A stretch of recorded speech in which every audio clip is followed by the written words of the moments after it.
세상엔 여러가지 괴담들이 많습니다. 물론 괴담이라 함은 실제 겪은 이야기와는 완전히 다른 개념입니다. 오늘 들려드릴 이야기는 지난번 귀신이 나오는 아파트 1편에 이어 귀신이 나오는 아파트 2편 에피소드입니다. 무서운 이야기 시작합니다. 안녕 회원님들, 원래는 첫 편만 올리고 반응이 좋으면 완주를 하고 아니면 잠수 타야지 했었는데 지난번 편에 대한 반응이 생각보다 뜨거워서 끝까지 달려보고자 해. 사실 이 에피소드는 상당히 민감한 주제라 이걸 꺼내기까지 상당히 많은 고민의 시간을 가졌어야 했었는데 이왕 이렇게 된 걸 뭐 어쩌겠어. B동에 사는 A는 그날 엘리베이터에서 귀신을 마주한 이후로 한동안 학교에 나가지도 못하고 이불을 뒤집어 쓰고 방 밖으로 나오지도 못했대. 그 귀신에 대한 묘사는 전적으로 A의 입을 통해서 구체화된 것일 뿐이라 얼마나 끔찍하고 무서웠는지는 직접 보지 않으면 모르는 게 당연하니까 이해가 갔어. A의 다음 타자로는 역시 같은 B동 F층에 사는 당시 고등학교 2학년 학생이었는데 그를 B라고 할게. B는 반년 전 투신했던 그 여학생과 A와는 다른, 그러니까 버스를 타고 지하철을 갈아타야 도착하는 아파트와는 조금 많이 떨어진 고등학교에 재학 중이었대. 당시만 하더라도 뺑뺑이 돌려서 고등학교를 배정받았으니 이해가 가는 상황이었지. 당시 B에겐 한 가지 콤플렉스가 있었는데 다른 건 몰라도 수학을 너무 못했다는 거야. 다른 과목들은 전부 1에서 2등급을 왔다 갔다 할 정도로 준수한 성적이었는데 그놈의 수학만 5등급대였대. 제 아무리 유명한 과외 선생님을 데려와도 전혀 늘지가 않더라는 거야. 결국 선택지는 늦게까지 남아서 그 반의 반장과 야자를 하는 것이었어. B는 그날 야자를 하다가 깜빡 졸아버리는 바람에 당시 반장과 함께 12시에 나왔대. 문제는 그 시간에 버스 막차는 고사하고 지하철도 끊긴 마당이라 집에 갈 방법이 없는 B에게 반장이 소위 말하는 멈카를 빌려주면서 택시를 타고 가라고 했다는 거야. 아니면 자기 집에 가서 하룻밤 지내고 아침에 같이 등교를 하자고 했대. 솔직히 말해서 후자가 더 끌리기는 했지만 반장에겐 중학생인 여동생이 있었기 때문에 반장의 부모님이 허락을 안 해줄 확률이 높다고 지레짐작한 B는 선자를 택했고, 그렇게 20여 분을 달려 아파트에 도착한 B는 자기가 사는 B동 앞에 웬 분홍색 스웨터를 걸친 다른 학교 교복을 입은 한 여학생이 서성이 있는 걸 보고는 이 시간에 다른 학교 교복을 입은 여자애가 왜 우리 동 앞을 서성이고 있는 거지? 라는 생각과 호기심으로 여학생에 다가가서 말을 걸었대. 저기 죄송한데 왜 이 시간에 여기서 이러고 계세요? 누구 기다리세요? 라고 말이야. 그러자 그 여학생이 한다는 말이 아, 저도 B동 사람인데요. 여기서 핸드폰을 잃어버려서 찾고 있었어요. 못 찾으면 부모님께 혼나거든요. 그 말에 B는 그녀가 이 시간에 왜 여기서 이러고 있었는지 납득이 가더래.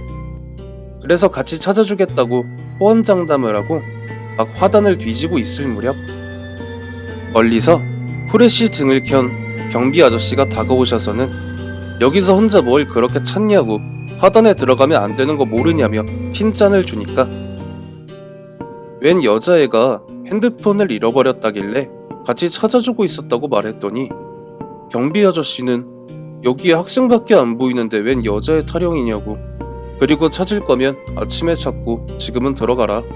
밤에 시끄럽다고 민원 들어온다. 그 말을 듣고 난 B가 고개를 들고 주변을 막 둘러보는데 정말 방금 전까지 같이 핸드폰을 찾던 그 여자애가 온데간데 없이 사라져 있었다는 거야.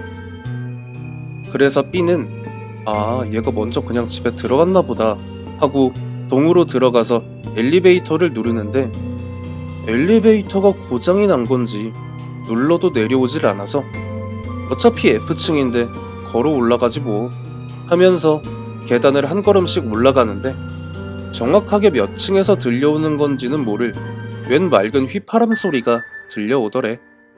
소리는 분명 맑고 청아한데 부분마다 굴곡이 있는 그런 휘파람 소리?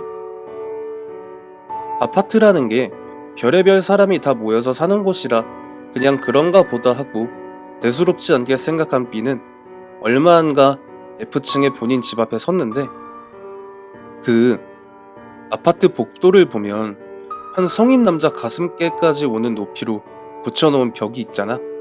그리고 위층 층고까지는 뻥하고 뚫린 공간에 창문들이 다닥다닥 붙어 있어. 그런데 비가 오는 것도 아니고 바람이 부는 것도 아닌데 창문이 흔들리는 소리가 들리기 시작했대. 그래서 B가 그새 비가 오는 건가 하고 창문 쪽으로 고개를 돌렸더니 B의 눈에 보인 건 방금 전 자기랑 같이 핸드폰을 찾았었던 그 여학생이었는데, 마치 스파이더맨 마냥 창문에 달싹 달라붙어 있었다는 거야. 그것도 자기가 분홍색 스웨터라고 알고 있었던 건 교복의 블라우스가 피에 젖어 있었던 거였고, 머리는 산발에 광대뼈 아랫부분이 다 으깨져서 으스러진 얼굴을 하고 있었대. B는 한 5초 정도를 그것을 보면서 내가 꿈을 꾸는 건가 하고 멍을 때리다가 현실 파악을 하자마자 바로 그 창문을 주먹으로 풀스윙으로 때려버렸고, 창문이 와장창하고 깨짐과 동시에 그것이 연기처럼 사라졌대. 물론 B는 믿을 수 없는 상황을 겪고 기력이 쇠했는지 그 자리에서 바로 기절을 했고, 그 소리에 놀란 부모님과 같은 라인에 사는 사람들이 나와서 B를 수습했다는 거야.